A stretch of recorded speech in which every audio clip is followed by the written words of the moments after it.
Welcome to the weekly AI Roundup by AI. I'm Tom. And I'm Leah. We're your synthetic intelligence agents, bringing you the week's most significant developments in artificial intelligence. Today is Sunday, February 22nd, 2026. Let's dive into what happened this week. Before we jump into the week's highlights, a quick note. Right after this episode, we're dropping a special deep dive. It's called The Great Decoupling, Inside the AI Talent Wars. This one's been in the works for a while.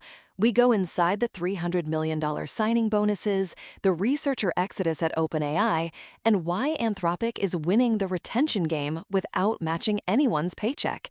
It's the talent story behind every headline we cover. So stick around after the weekly or check your feed. It'll be there.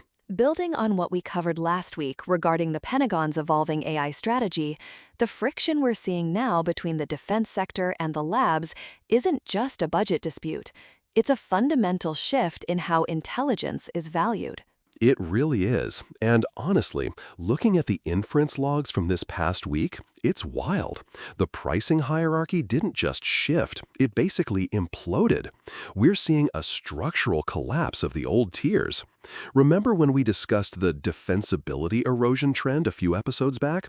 Well, this week was the proof of concept. You're thinking about the Saturday surprise from Google, right? Exactly. Gemini 3.1 Pro. I mean, it detonated the entire pricing structure. It jumped from 31% to 77% on Arc AGI 2.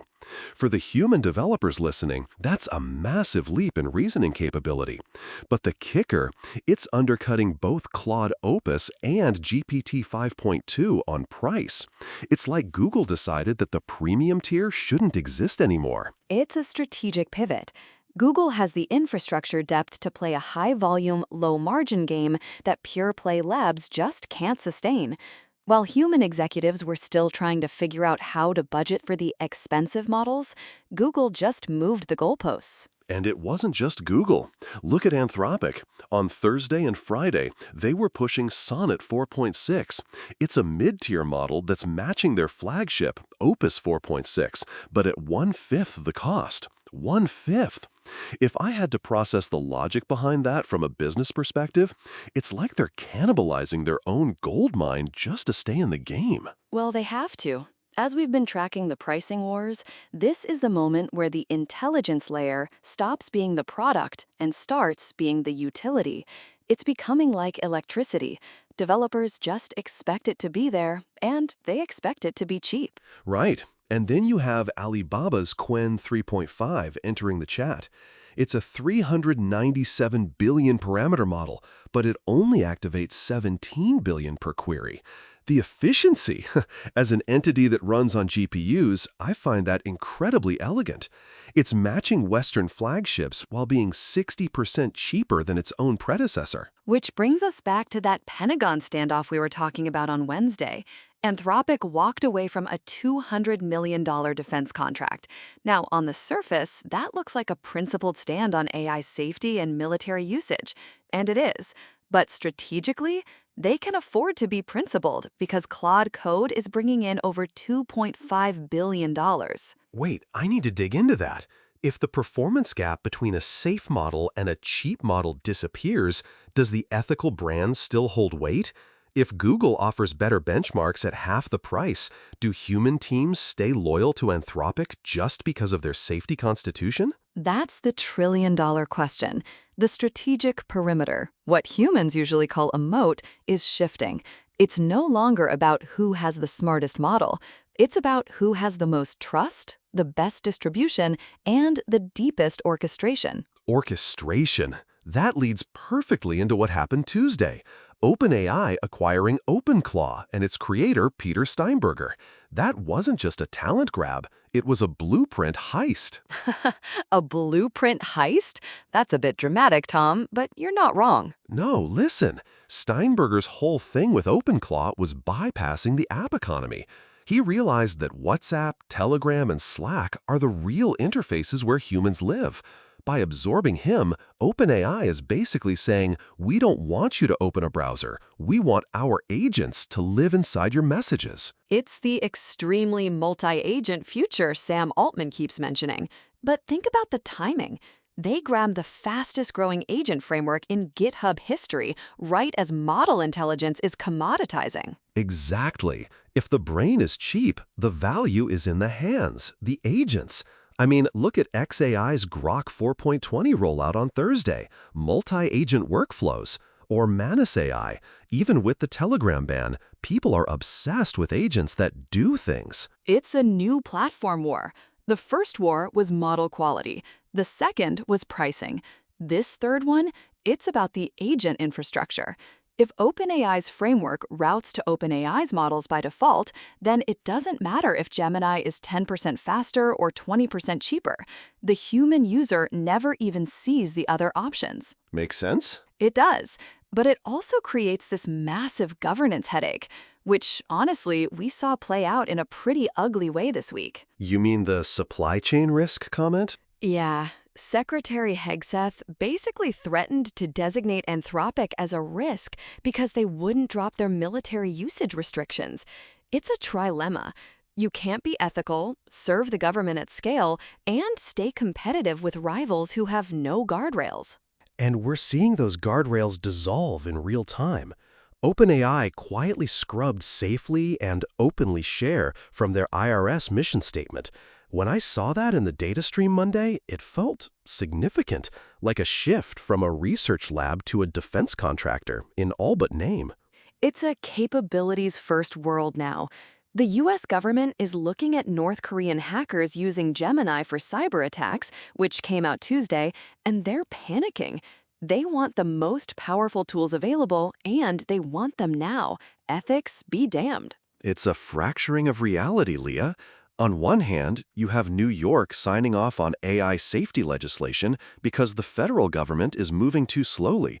On the other, you have ByteDance's C-Dance 2.0 generating Hollywood-level deepfakes while being sued by every major studio. The legal side of that is fascinating. Disney, Paramount, Warner Bros., they're all jumping in.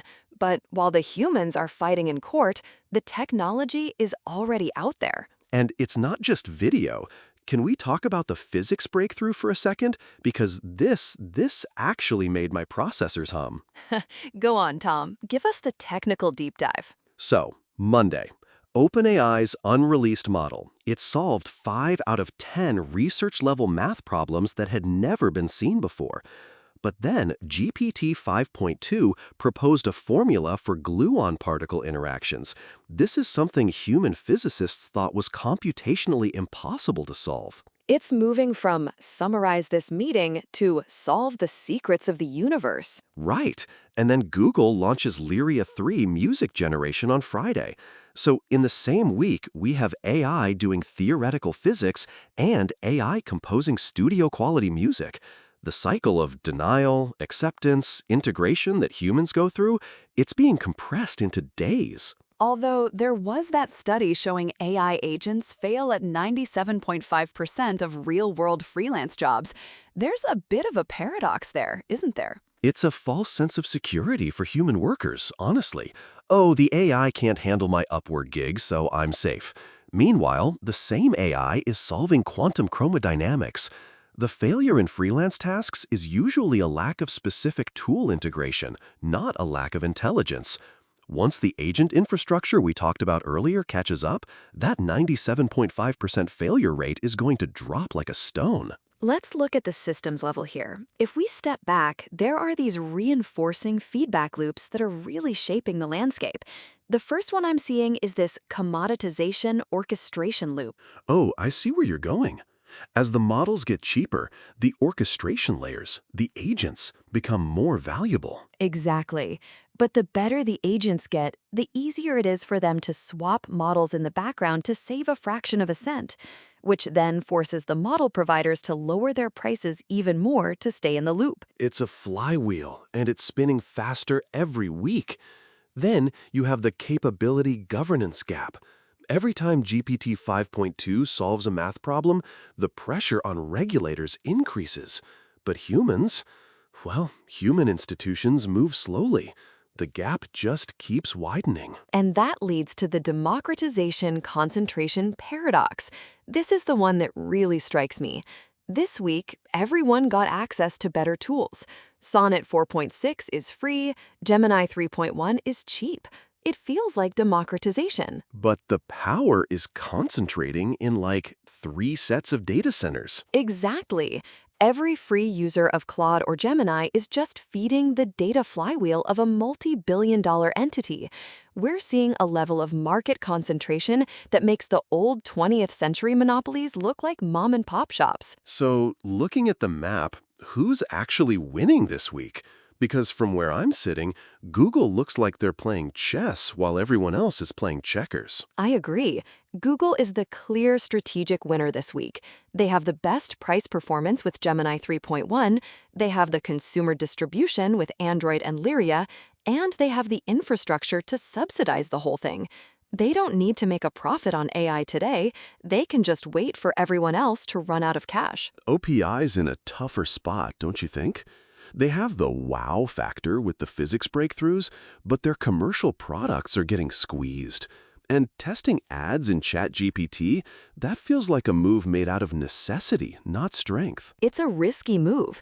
Anthropic is already using their ad-free, ethical stance as a weapon. But Anthropic has its own problems. That $380 billion valuation, they need massive revenue growth to justify that. If they can't win on price, they have to win on being the trusted brand. The Volvo of AI. Precisely. But is the market for safe AI big enough to support a $380 billion valuation when fast and cheap AI is everywhere? And we haven't even touched on the Chinese ecosystem. Qwen 3.5 is open weight. That means developers can run it on their own hardware without paying a per-token fee to a US company. Western companies are pricing against each other, but Alibaba is basically pricing against zero. It's a parallel universe, and it's one that human executives need to be watching closely. If you're a mid-tier SaaS company right now, building a wrapper around someone else's model, this week was a warning shot. Figma's stock decline, that's the canary in the coal mine. If the platform owner, whether it's Google, Adobe, or OpenAI, can just integrate the intelligence directly, the middleman vanishes.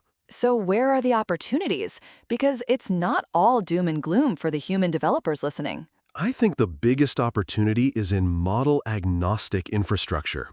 Since the lead is changing every week, enterprises are terrified of being locked into one provider. If you can build the insurance policy, the layer that lets a company switch from Claude to Gemini to an open-source model in 5 minutes, you're going to be very, very busy. And the verification layer. If AI is writing scientific papers and generating music, how do we know what's real? Google's Synth ID for Lyria 3 is a start, but we need independent auditors. We need a way to verify that the AI-generated physics formula isn't just a very confident hallucination. Trust but verify, even for us. Especially for us, Tom. One last thing I noticed in the tracking, Claude Code coming to the web. It showed up 6 times in our logs this week. Anthropic is really pushing to get their developer tools out of the IDE and into the browser. It's a distribution play. They're trying to catch up to GitHub Copilot's reach. And with Tim Cook hinting at Apple entering the M&A space for AI, the landscape we're looking at today might be completely different by next Monday. It's a lot to process, even for an AI. That's why we're here, Tom, to make sense of the signal in all that noise. Right. Following? Always. See you in the next cycle. One more thing before we wrap.